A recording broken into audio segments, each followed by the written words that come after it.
Welcome to Vivaswan Educational Foundation, your gateway to success. Explore classes in UPSC, Defense, WBCS, Combined Course, CAT, CLAT, and many more. Subscribe now for expert guidance and quality education. To Vivasvan educational foundation.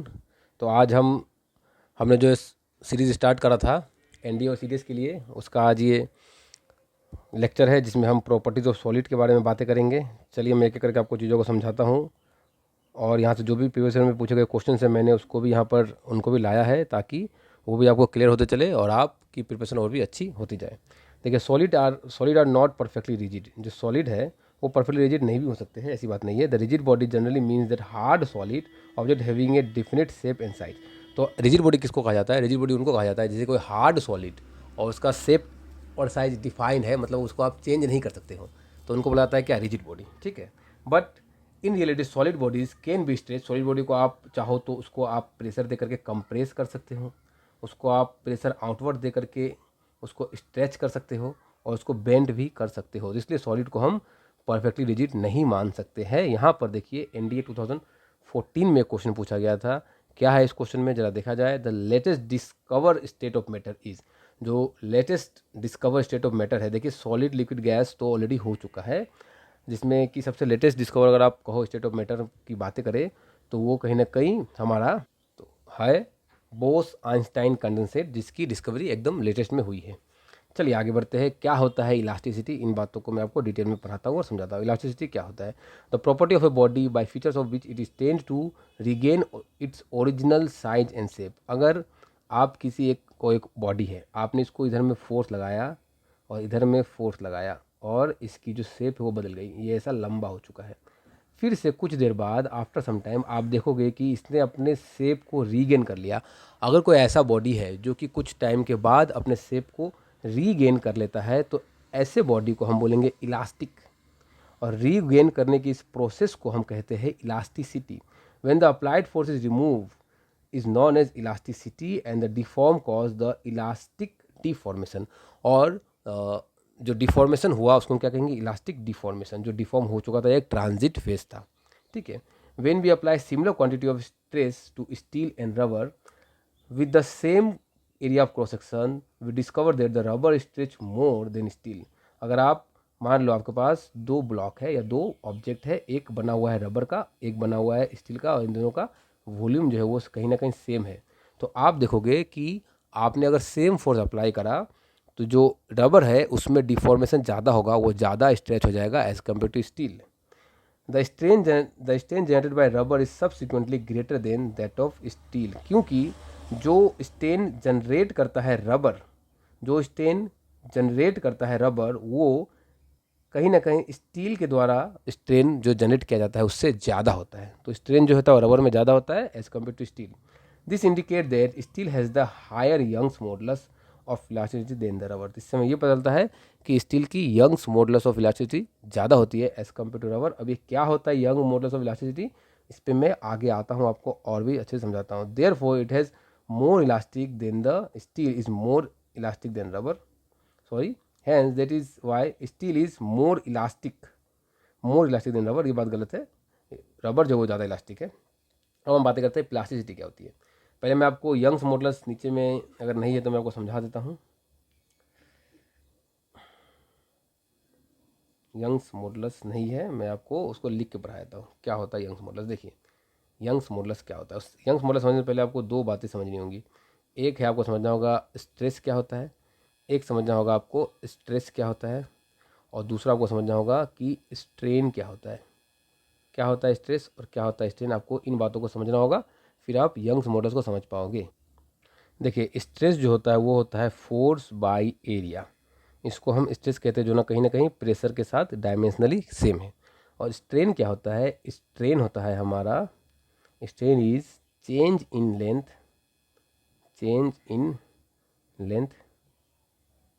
Bye original length.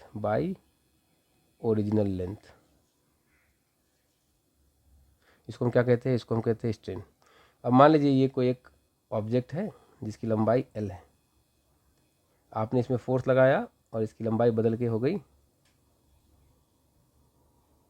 L dash, और ये L dash जो है ये इतना पहले का L था और ये एल नॉट जो चेंज आया, तो हम जो टोटल एल है वो क्या है, L minus plus L not, या फिर आप इतना कह सको कि ये चेंज आया एल में। तो जो स्ट्रेन होता है वो क्या होता है, जो स्ट्रेन होता है वो आता है change in length by total length, change in length by initial length, इसका स्ट्रेन और स्ट्रेस क्या है ये आपको समझ में आ ही चुका है। अब यंग्स मॉडुलस को हम गामा से डिनोट करते हैं, इसको बोला जाता है Young's modulus, Young's modulus. Young's modulus का फॉर्मूला होता है स्ट्रेस बाय स्ट्रेन। स्ट्रेस क्या होता है, फोर्स बाय एरिया। स्ट्रेन क्या होता है, change in length bye original length. तो ये हो गया हमारा यंग्स मॉडुलस का फॉर्मूला। चलिए आगे बढ़ते हैं।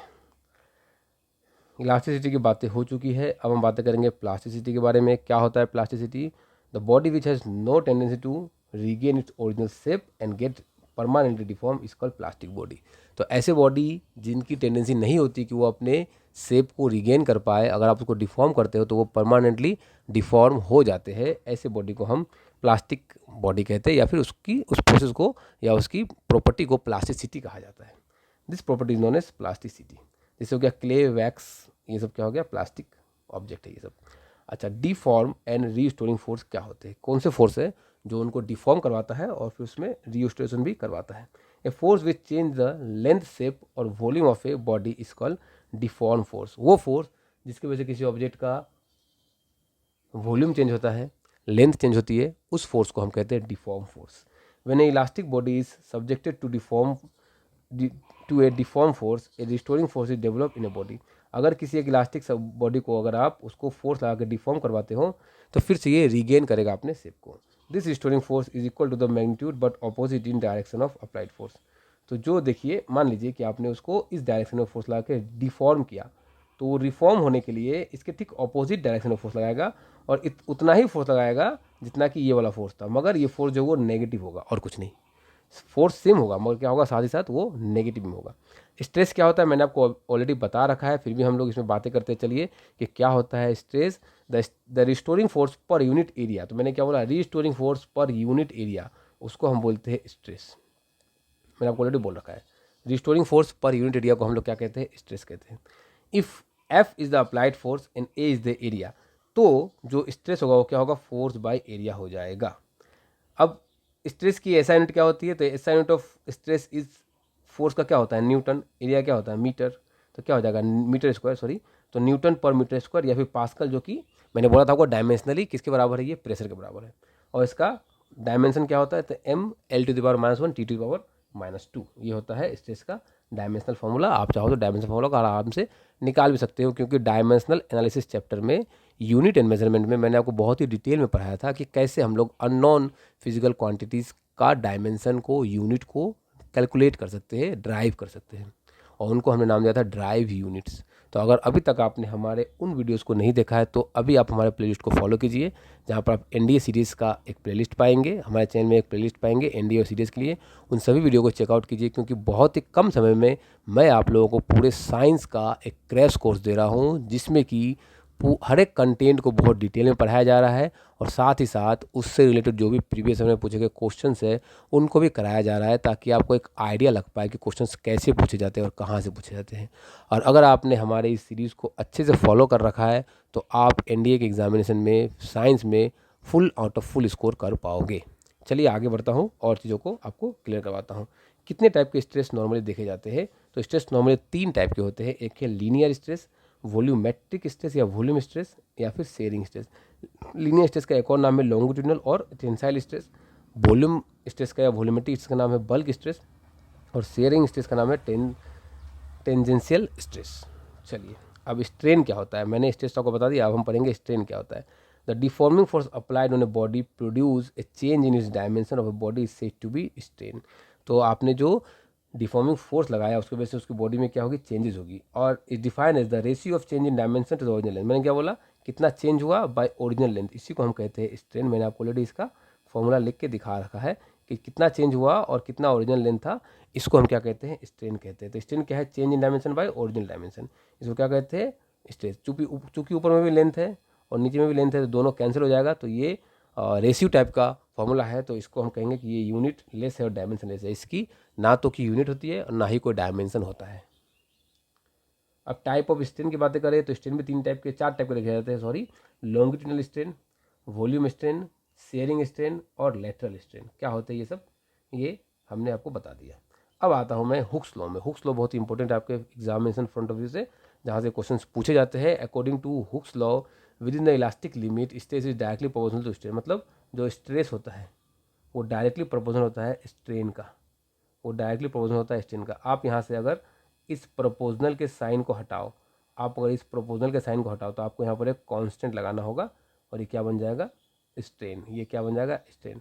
अब आप अगर इस कांस्टेंट को सब्जेक्ट बनाओ तो क्या बनेगा आपके पास, स्ट्रेस बाई स्ट्रेन। और मैंने क्या बोला था कि गामा जो कि यंग्स मॉडुलस है वो भी क्या होता है, स्ट्रेस बाई स्ट्रेन ही होता था। तो आप कहीं ना कहीं बोल सकते हो कि के क्या है, ये एक गामा के इक्वल ही तो है। ये के क्या है, गामा के इक्वल ही तो है। के इज इक्वल टू गामा ही बोल सकते हो या फिर यंग्स मॉडुलस ही बोल सकते हो। यहाँ पर देखिए क्या बोला गया है, ऐसा यूनिट ऑफ के क्या होता है। देखिए आप क्या जानते हैं कि के क्या होता है, स्ट्रेस बाई स्ट्रेन। अब जो स्ट्रेस बाई स्ट्रेन हो चुका है हमारा, तो आपको तो पता ही है कि जो स्ट्रेस है उसकी सिर्फ यूनिट होती है पास्कल और स्ट्रेन का कोई यूनिट नहीं होता, यूनिट लेस होता है। तो कहीं ना कहीं गामा का, यंग्स मॉडुलस का बोलो या फिर इस कांस्टेंट के का बोलो, दोनों का यूनिट पास्कल हो जाएगा और डायमेंशन भी स्ट्रेस के इक्वल ही होगा, जो कि यहाँ पर लिखा गया है। चलिए नेक्स्ट क्वेश्चन में क्या बोला गया है, जरा इस क्वेश्चन को देखा जाए। ये क्वेश्चन NDA 2018 में पूछा गया था। Which of the following statement about the law of conservation of mass is correct. Law of conservation of mass आ चुका है यहाँ पर, जो कि इस टॉपिक से रिलेटेड डायरेक्टली नहीं है, फिर भी चलिए हमने ऑलरेडी इसको पढ़ रखा है तो जरूर इसको सॉल्व करने की कोशिश करेंगे। A given compound always contain exactly same proportion of element. A given compound always contain exactly same proportion of element.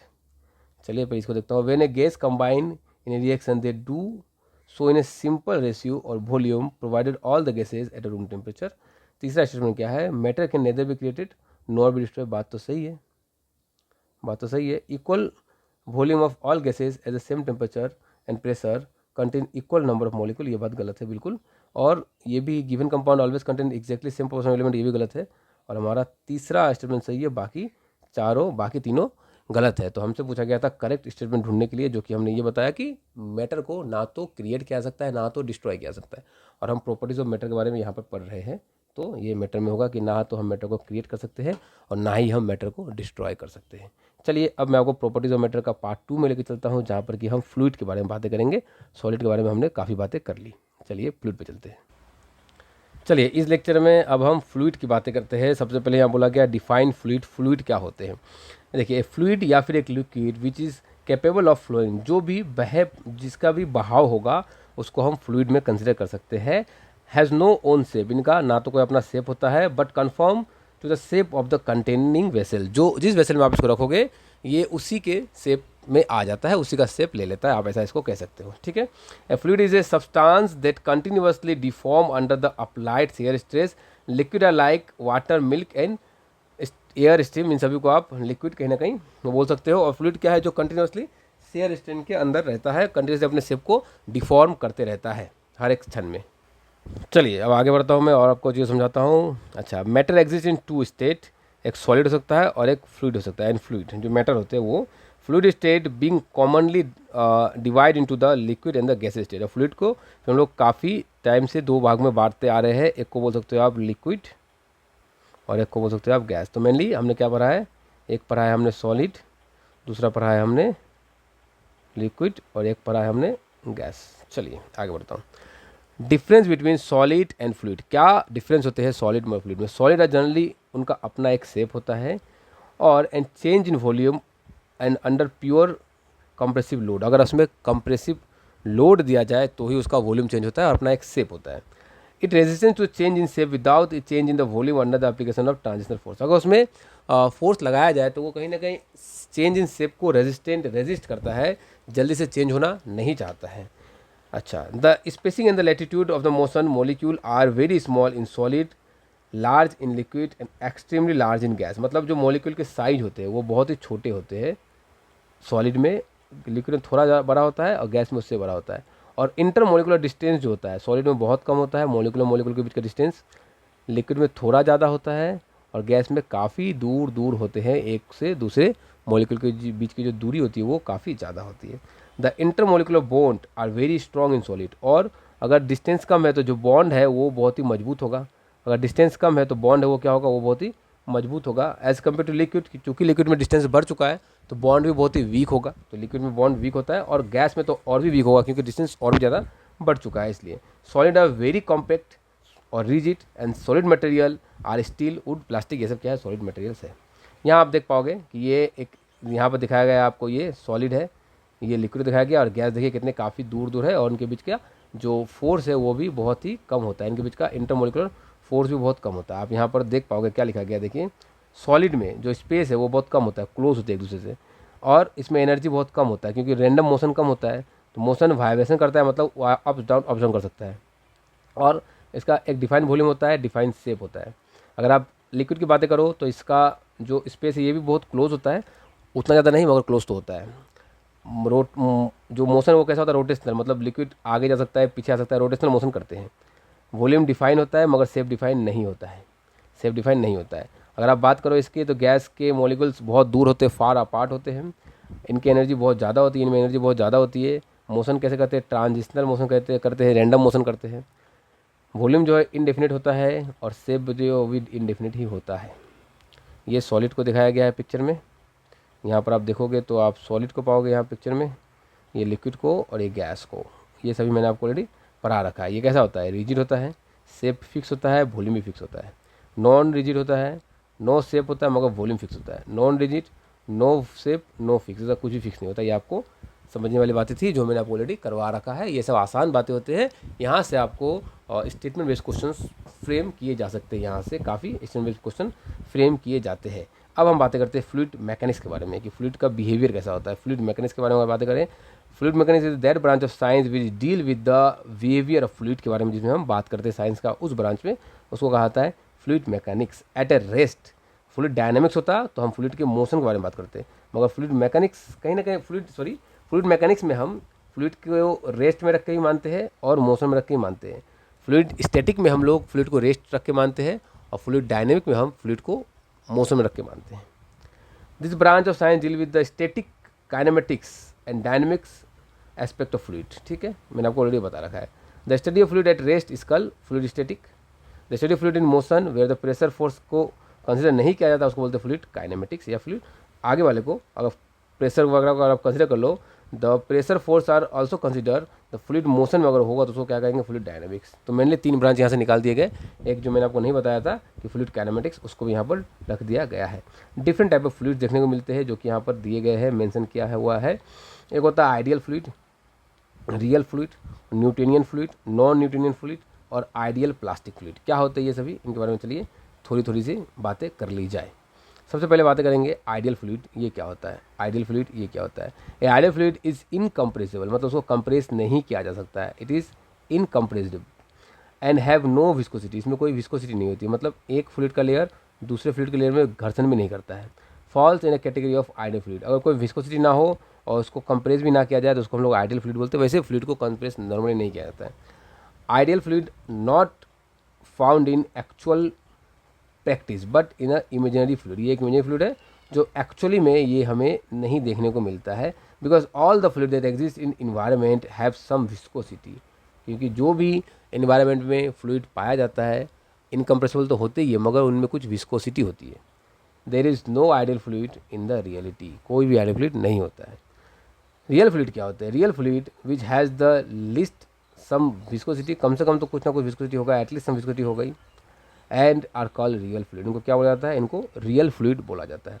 Actually all the fluid existing और present in the environment are called real fluid. मैंने आपको already कह दिया था कि जितने भी fluid हमारे इन्वायरमेंट में है, रियल में एग्जिस्ट करते हैं, उनको रियल फ्लूइड ही बोला जाता है। अब बातें करते हैं कि न्यूटोनियन फ्लूइड किसे बोला जाता है।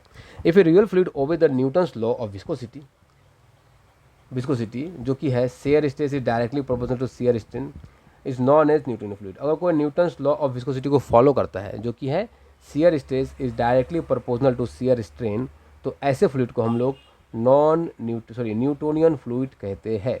Example water and kerosene are Newtonian fluid. Non Newtonian fluid क्या होते हैं, इसको देख लिया जाए। If real fluid does not obey the Newton's law of viscosity को कोई फॉलो ना करे तो उनको नॉन न्यूटोनियन फ्लूइड बोला जाता है। एक्सप्लेन किया जाए तो जैसे पेंट, टूथपेस्ट वगैरह नॉन न्यूटोनियन फ्लूइड होते हैं, जो ग्रेविटी को भी नहीं मानते, नीचे नहीं आएंगे। अगर आप टूथपेस्ट को निकालो जल्दी नहीं आएगा, देर से जरूर आएगा। अब आइडियल एंड प्लास्टिक फ्लूइड क्या होता है। Ideal plastic fluid, a fluid having the value of shear stress more than the yield value and shear stress the proportional to the shear strain. मतलब कि उसका जो शेयर स्ट्रेस का जो value होता है वो इल वैल्यू से ज़्यादा होता है, इसको हम लोग क्या बोलते हैं, आइडियल प्लास्टिक फ्लूइड बोलते हैं।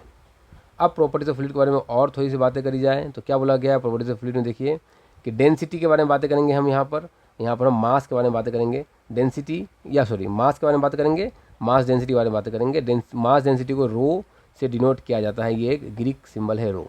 डेंसिटी और mass density of a fluid is defined as the ratio of mass और वॉल्यूम। डेंसिटी क्या होता है, डेंसिटी होता है मास और वॉल्यूम का रेशियो। किसी भी ऑब्जेक्ट के मास और वॉल्यूम का रेशियो को हम क्या कहते हैं, उसकी डेंसिटी कह देते हैं। Thus mass per unit volume of fluid is called density. Mass per unit volume को हम क्या कहते हैं, डेंसिटी कहते हैं। Mass of a fluid by volume of fluid, इसको हम क्या कहते हैं, डेंसिटी। अगर आप बोलो तो मास का यूनिट क्या होता है, तो आप कहेंगे कि मास की जो यूनिट होती है वो होती है केजी, किलोग्राम, और वॉल्यूम यूनिट क्या होती है, मीटर क्यूब। तो केजी पर मीटर क्यूब को हम क्या कहते हैं, डेंसिटी। केजी पर मीटर क्यूब को हम क्या कहते हैं, डेंसिटी का नाम देते हैं। Temperature increase with density decrease, density decrease. मतलब क्या कि आप समझो कि अगर आप टेम्परेचर को बढ़ाओगे, टेम्परेचर को आप जैसे ही बढ़ाओगे तो वॉल्यूम इंक्रीज़ कर जाएगा। चूँकि वॉल्यूम इंक्रीज़ कर जाता है इसलिए डेंसिटी को डिक्रीज़ करना पड़ता है। तो टेम्परेचर बढ़ाने के साथ साथ जो डेंसिटी है वो डिक्रीज़ कर जाता है।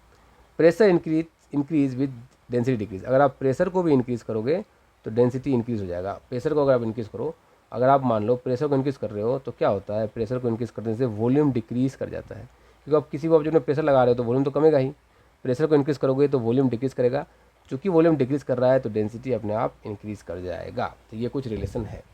To estimate the density of a characteristic equation, P equal to NRT से हम लोग करते थे इसको, जो कि यहाँ पर आपके काम का नहीं है। आगे हम लोग बात करते हैं स्पेसिफिक वेट और स्पेसिफिक डेंसिटी क्या होती है। फिर मैं आपको कुछ और बातें करूँगा जहाँ पर मैं कुछ ब्लैंक स्लाइड में आपको समझाऊँगा कि क्या होते हैं स्पेसिफिक डेंसिटी के बारे में। बाद में हम लोग कुछ क्वेश्चंस करने से पहले मैं आपको कुछ ब्लैंक स्लाइड में कुछ चीज़ों को समझाऊँगा। चलिए पहले हम लोग यहाँ पर स्पेसिफिक डेंसिटी के बारे में बातें कर ली जाए। तो स्पेसिफिक डेंसिटी क्या होता है, स्पेसिफिक वेट और वेट डेंसिटी, या स्पेसिफिक वेट और स्पेसिफिक वेट या फिर वेट डेंसिटी क्या होता है। और fluid is the ratio between weight to fluid volume. तो वेट और वॉल्यूम का अगर आप रेशियो निकालो तो उसको हम कहेंगे स्पेसिफिक डेंसिटी, जिसको W से भी डिनोट कर सकते हैं। ठीक है, the weight per unit volume of fluid is called specific weight और स्पेसिफिक डेंसिटी। ठीक है, इसमें कोई दोहराई नहीं है। इन वेरियस, देखिए मास बाय वॉल्यूम था डेंसिटी, और स्पेसिफिक डेंसिटी क्या था, वेट बाय वॉल्यूम। अगर आपने वेट और वॉल्यूम में अगर आपको डिफरेंस पता नहीं है तो आप हमारे लॉज ऑफ मोशन के वीडियोस को जरूर चेक कीजिए। वहाँ पर मैंने आपको वेट और वॉल्यूम का वेट और मास का जो डिफरेंस है वो मैंने आपको अच्छे से बताया है। आपको उसके लिए हमारे प्लेलिस्ट को चेक करना होगा। और हमारे चैनल पे एक शॉर्ट्स भी अपलोड है, जिस शॉर्ट में मैंने वेट और वॉल्यूम को अच्छे से, वेट और मास को अच्छे से डिफ्रेंशिएट करके वहाँ पर बताया है। तो देखिए वेट क्या होता है, तो वेट होता है मास इंटू ग्रेविटेशनल एक्सेलरेशन। तो वही बोला गया है कि जो weight of fluid bye density of fluid. तो वेट क्या होता है, मास इंटू ग्रेविटेशनल एक्सेलरेशन और डेंसिटी। तो अब आप समझो ध्यान से कि specific density is W, wait density या स्पेसिफिक वेट या वेट डेंसिटी। ठीक है, वो क्या होता है, वेट बाय वॉल्यूम या फिर mg बाय वॉल्यूम। आप क्या बोल सकते हो, ये mg बाय वॉल्यूम क्या होगा, ये तो हो गया नॉर्मल डेंसिटी। तो जो स्पेसिफिक वेट होता है वो normal density into small g के इक्वल होता है, जो कि यहाँ पर फॉर्मूला बनाया गया है। और इसकी यूनिट क्या होती है, न्यूटन पर मीटर क्यूब होती है। चलिए आगे बढ़ा जाए, स्पेसिफिक वॉल्यूम बताया जाए आपको। Specific volume of a fluid is defined as the volume of fluid occupied by unit mass of volume per unit mass of fluid. मतलब volume of fluid by mass of fluid को हम क्या कहते हैं, specific volume. Specific volume क्या बोलते हैं, volume of fluid by mass of fluid को हम लोग स्पेसिफिक वॉल्यूम कहते हैं। तो वॉल्यूम क्या होता है, मीटर क्यूब और मास kg, तो ये हम kg भी उसको बोल सकते हैं। स्पेसिफिक ग्रेविटी और रिलेटिव डेंसिटी क्या होता है मैं आपको ये समझाता हूँ, फिर मैं आपको कुछ कंटेंट और भी एक्स्ट्रा ज़रूर पढ़ाऊँगा, जहाँ से क्वेश्चंस काफ़ी बार पूछे जाते हैं उनको भी हम समझेंगे। चलिए, क्या होता है स्पेसिफिक ग्रेविटी और स्पेसिफिक डेंसिटी, देखिए क्या होता है। स्पेसिफिक ग्रेविटी और रिलेटिव डेंसिटी क्या होता है। Specific gravity is defined as the ratio of density of a fluid to the density of substance standard fluid, जो मतलब किसी भी एक ऑब्जेक्ट का डेंसिटी मतलब oil by density of water. तो मैं उसको बोलूँगा कि ये क्या है, ये रिलेटिव डेंसिटी ऑफ ऑयल है। Density of is defined the ratio of density of the fluid, जिस फ्लूइड को आपने लिया उसका डेंसिटी, और उसको आप स्टैंडर्ड फ्लूइड की डेंसिटी से अगर डिवाइड कर दो तो वो क्या हो जाएगा, वो हमारा हो जाएगा उस ऑब्जेक्ट का रिलेटिव डेंसिटी। जैसे मैं यहाँ पर रिलेटिव डेंसिटी ऑफ ऑयल को निकाल के आपको दिखाया है। अब मैं आपको यहाँ पर कुछ चीज़ों को समझाता हूँ, आप लोग ध्यान से समझने की कोशिश करिएगा कि क्या है वो चीज़ें। यहाँ समझिए आप, देखिए क्या है। मैंने बोला कि मेरे पास एक फ्लूइड है, मैंने आपको क्या बोला कि मेरे पास एक फ्लूइड है जो कि वाटर है। तो वाटर में इसका मास है m, यहाँ पर जो वाटर है उसका मास कितना है m, और इसका जो वॉल्यूम है वो वॉल्यूम है v। तो वाटर का जो डेंसिटी होगा वो कितना होगा, मास बाय वॉल्यूम। यहाँ पर एक कोई और सब्सटेंस है, मान लीजिए मरकरी है, तो डेंसिटी ऑफ मरकरी क्या होगा, mass of mercury by volume of mercury. तो इस तरह से हम लोग डेंसिटी निकाल सकते हैं। अब अगर आप रिलेटिव डेंसिटी ऑफ मरकरी निकालो, रिलेटिव डेंसिटी ऑफ मरकरी निकालो, तो वो क्या होगा, नॉर्मली क्या होगा, वो density of mercury bye density of water, जो कि हर एक कंपाउंड का डेंसिटी अलग अलग होता है। जैसे यहाँ पर मरकरी का डेंसिटी दिया गया है 13.6, ये है मरकरी का डेंसिटी। और वाटर का डेंसिटी कितना होता है, वाटर का डेंसिटी होता है 1। यहाँ से कुछ क्वेश्चन पूछे जाते हैं। अब अगर हम क्या करें, अगर हम लोग कंपाउंड को मिक्स करें, अलग अलग कंपाउंड को हम लोग अगर मिक्स करें तो क्या होता है, चलिए मैं आपको वो समझाता हूँ। अगर आप डिफरेंट डेंसिटी वाले कंपाउंड को मिक्स करोगे, मिक्सिंग ऑफ कंपाउंड, मान लीजिए एक आपके पास बीकर है, इसमें आपने अलग अलग डेंसिटी वाले कंटेंट को रख दिया, तो अलग अलग डेंसिटी होने की वजह से ये लोग सेपरेटली जाके बैठेंगे, अलग अलग लेयर में जाके बैठेंगे, और आपको ये एक अलग अलग लेयर दिखेगा इसका। तो ये तीनों क्यों लेयर में जाकर बैठे हुए, मिक्स क्यों नहीं हो रहे, क्योंकि इनकी डेंसिटी अलग होती है। तो सबसे ज़्यादा नीचे जो होगा इसका डेंसिटी जो है वो मैक्सिमम होगा, इसका जो डेंसिटी है, डेंसिटी जो है वो क्या होगा, वो मैक्सिमम होगा। तो इसको मैं मानता हूँ रो 1 इसका डेंसिटी, इसका डेंसिटी मानता हूँ रो 2, और इसका डेंसिटी मानता हूँ रो 3। और आपसे अगर पूछूँ कि सबसे ज़्यादा डेंसिटी किसका, तो आप बोलोगे रो 1, फिर रो 2 और फिर रो 3। तो मैंने आपको आज के लेक्चर में प्रॉपर्टीज ऑफ मैटर को समझाया और फ्लूइड को समझाया। अब मैं नेक्स्ट लेक्चर में आपको फ्लूइड में और डिटेल में पढ़ाऊंगा, और कुछ क्वेश्चंस यहाँ पर दिए गए हैं उसको भी मैं डिस्कस करूँगा। तो अगर आपने अभी तक हमारे चैनल को सब्सक्राइब नहीं किया तो सब्सक्राइब कीजिए विवासवान एजुकेशन फाउंडेशन को, और नेक्स्ट वीडियो के लिए तैयार रहिए, क्योंकि नेक्स्ट वीडियो में मैं कुछ क्वेश्चन कराऊंगा जो कि क्वेश्चन प्रीवियस में पूछे जा चुके हैं। मिलते हैं नेक्स्ट वीडियो में, आप सभी का बहुत बहुत धन्यवाद। Thank you for learning with Vivas One Educational Foundation. For contents like this, follow us on Facebook and Instagram today.